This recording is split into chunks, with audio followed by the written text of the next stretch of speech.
So like I'm about to vlog right now, but I cannot go inside and get my food before I could start this video because there's a rat on the doorstep. Like, I'm so scared.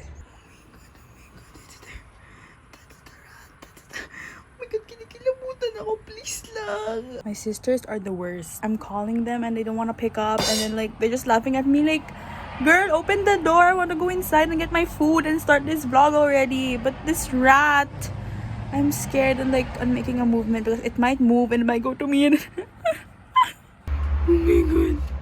Just make me about the food, please. Please.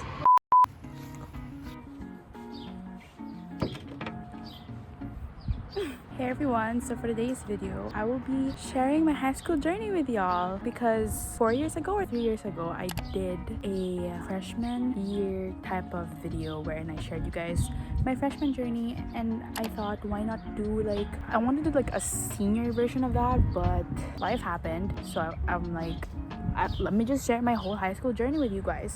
So anyways, ever since yesterday, I've been hanging out in this place and reading the book, which is this one, The Reminders of Him by Colleen Hoover. And I was like, why not film the video already today and have a chit chat with you guys. So I have your tostitos with the dip. The dip is the extra hot one, the black one, and then cheese bread. So start. Grabe, ang init na ngayon. I don't know how many degrees na ngayon, pero more than 20 na. Pero like last week, sobrang lamig. Sobrang abnormal talaga ng weather ngayon. But anyways, oh my gosh, the other day, nakat ko yung palm ko. Kaya medyo mahirap akong gumalaw ngayon with my other hand. Like, yeah, that's betadine. But yeah, let's have a bite. I just toasted this one. This is from Costco. And super love naman siya ng kapatid ko. Tostitos. Grabe, ang hapdi sa balat ng araw. May umbrella tong table na to, pero hindi ko siya alam paano buklatin. And wala yung tatay ko, so I'm just gonna suffer here. Okay. So, alam nyo, when I did that video, yung ko na-realize na ang hirap pala magkwento habang kumakain. Like, I salute those mukbangers or like YouTubers that are able to eat while sharing their life or something. But yes. So, freshman year, I won't really elaborate on that since I've already told you guys about that. So, pretty much just watch that video if you guys want to know. And then, my god, nagkaroon ako ng trauma sa taga ito kanina. Kasi like, kinikilabutan talaga ako kanina. But okay, and then sophomore year, oh my gosh, this is like, I really love this year. Like, I was able to make new friends, like si Ara and Rain and Arona, Hannah, Nika, and other people in our class. Pero nung patapos na yung school year, nagkaroon ng pandemic. Oh my gosh! And yun yung week na meron kaming debate sa school. So, I had a feeling na parang hindi matutuloy yung debate. And then, ayun na nga, it's because of the pandemic. But natuloy yung debate namin, but through Google Docs, which was very... I don't know how to perfectly describe it or what, but it was just a stupid idea to do the debate through G-Docs. Like, para kaming nagda-typing test because merong time limit. But yeah. And then, nung sophomore year ko, doon ako mas naging active like sa batch. I was part of the events committee of our batch, which was fun as well. I was able to make new friends with like other people sa batch namin. And then, nung fair namin, I joined the games committee. And yeah. And then, Gatsy happened. It was very fun. And I need to elaborate on that.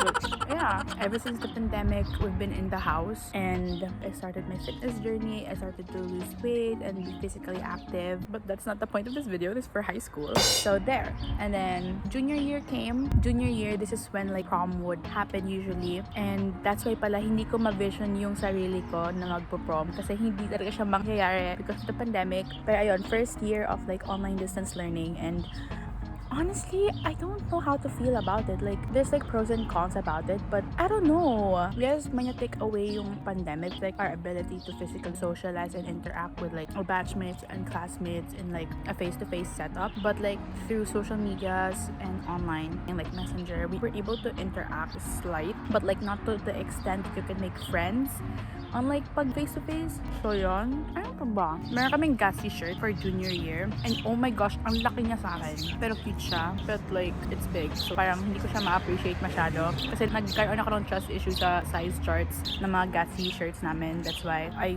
went for a bigger size. And nung junior year, classmate ko si Rain. And then we were able to make a new friend na new student, which was very like shocking kasi I'm not really like the friendly type because I am very much an introvert. That's why I'm shocked that I was able to make a new friend, or like not really a new friend but like acquaintance, or like socialize with other people through online. And I overthink a lot, so yeah. Nothing much really happened in junior year because we were stuck inside our homes doing online distance learning, and it was just like the same thing. Although mas naging demanding yung workload, like every week may kaming module that we have to do, and like it was more of like passing requirements than actually learning. Like nung face to face, parang wala naman akong naalala na parang, I mean like yeah, we do tasks every single day, but not to the point that it's like too demanding. Like, do you get what I mean? Or maybe it's because it was more easier since you get to interact with people like physically. And then nagtuloy yung setup na yun until senior year, which was very unfortunate. Like pag senior ka, like it's such a great feeling for some reason, pero hindi na-meet yung expectation na yun because of the pandemic nga. But ayun, I was able to make new friends as well. Kasi si Jana, which was my friend ever since grade 8, and super strong ng practice group namin. Kasi feeling namin kami yung may best thesis or best research, but yeah. And this year then kami lumipat here in Canada, which was honestly, it's been a dream ever since I was in 9th grade, but it didn't happen that fast. And I would say it was like very sad because I wasn't able to attend my graduation. I see fire, Sam, Castillo, Sabater.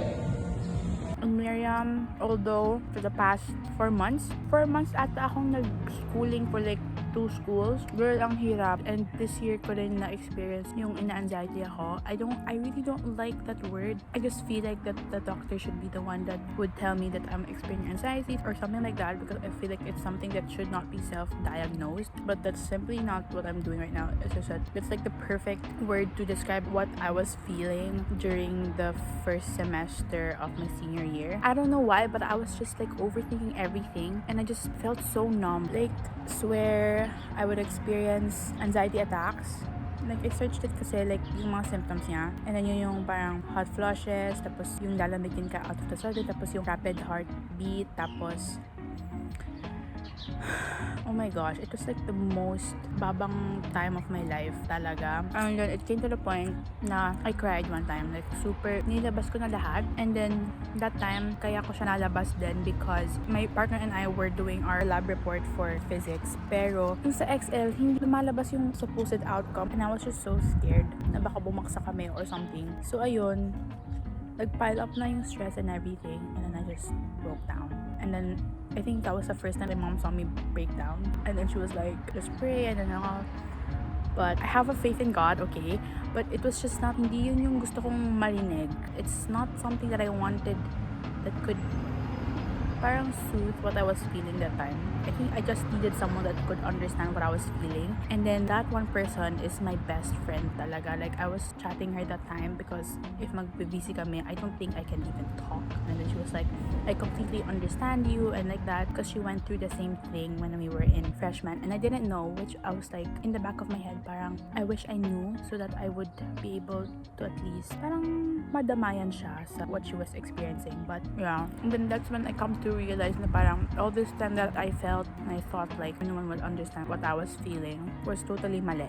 Kasi when you're experiencing something, hindi lang ikaw yon. For sure, there are a lot of people that have experienced it as well. So ayun, and that's a time na parang I had a change of how I think and my like perspective in life, na parang you're not the only one that's going through this shit. You just need someone that could understand you and parang madamayan ka. I don't really know how to perfectly say it through words, but yeah, baka ma-misinterpret niya ako, but yeah. And then ayun na, when we moved here, I was studying in 2 schools. It was very hard. As in, nung mga first 2 weeks, we go to classes kasi it's face-to-face here eh. We go to classes ng 8 a.m. to 3 p.m. And then minsan hanggang 2 lang kami. And then pag uwi, kain, and then go to online school agad. It was very exhausting. And then the tasks pa to it. So like, I was able to like manage my skill, which is yung time management. So what I would do is pag weekdays, I would do schoolworks sa school ko here, and then pag weekend, which is Saturday, I would do my tasks sa Pinas. And then it's always like that. And then pag weekdays nga, there's like online classes, so I have to attend that. And then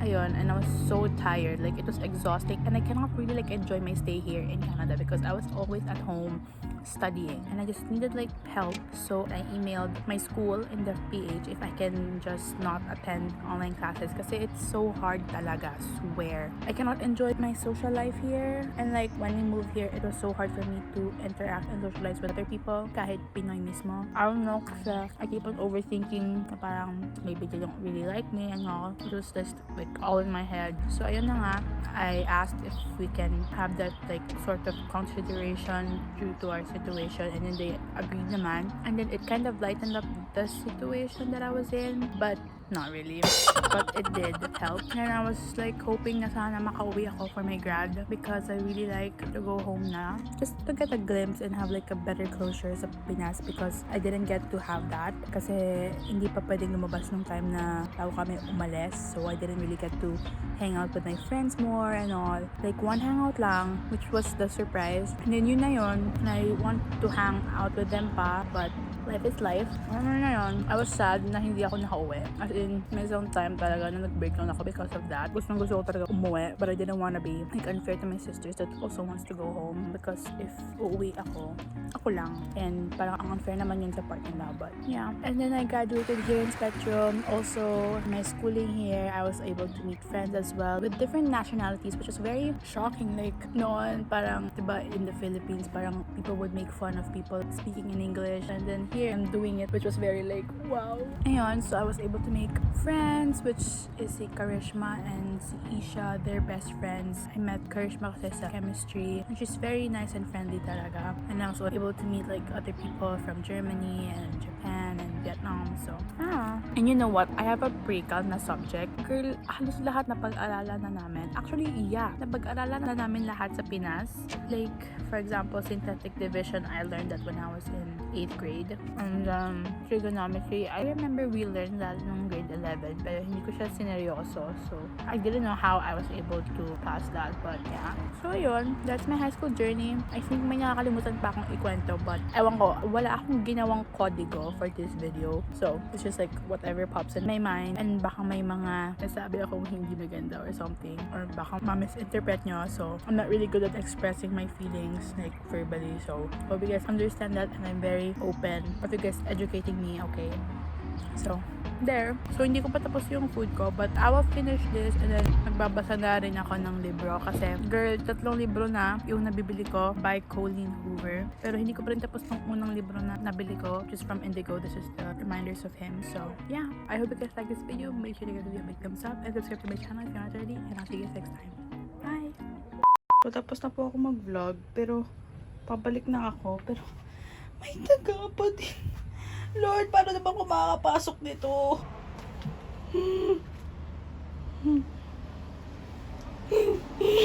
Kinikilabutan ako! Bakit ayaw mo umalis? Oy! Alis na! Hi guys!